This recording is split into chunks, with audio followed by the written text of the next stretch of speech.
Elodie, a baker's daughter, was known for her kindness. Her laughter echoed through the village square, as sweet as the pastries she crafted. Prince Caius, with eyes like a summer sky, noticed her. He was captivated by her spirit, her warmth a stark contrast to the cold marble of the palace. Their love story became legend, whispered by the townsfolk like a cherished secret.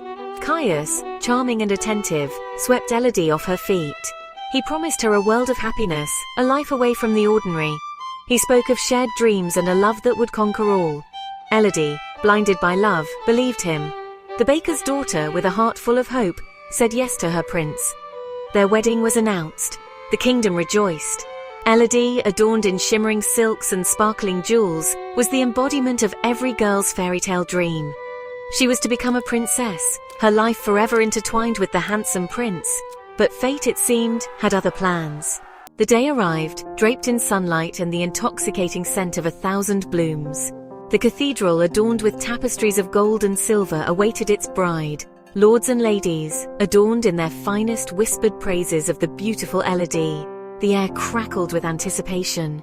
Elodie, radiant in her gown, walked down the aisle. Her heart thrummed with a mixture of excitement and nervous anticipation. Her eyes, shining brighter than the jewels she wore, met Caius's. His gaze, usually so full of warmth, seemed different, colder, distant. A shiver of unease snaked down her spine. The ceremony began, the priest's words washing over Elodie in waves. Vows were exchanged, promises whispered, but Elodie couldn't shake off the feeling of dread that had taken root in her stomach. It coiled around her heart, squeezing tightly. Something was wrong, terribly wrong. As the priest spoke the final blessing, Caius's facade crumbled. His fingers, cold and unyielding, gripped Elodie's arm. His eyes, now as cold and sharp as ice, pierced through her. The love she thought she saw, the warmth she felt, vanished.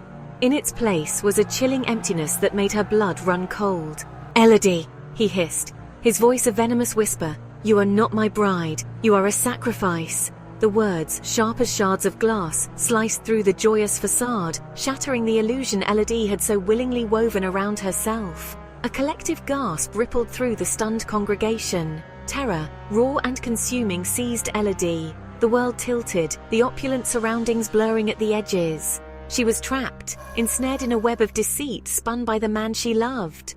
The realization hit her like a physical blow, stealing her breath and leaving her gasping for air. This was not love. It was a betrayal of the cruelest kind.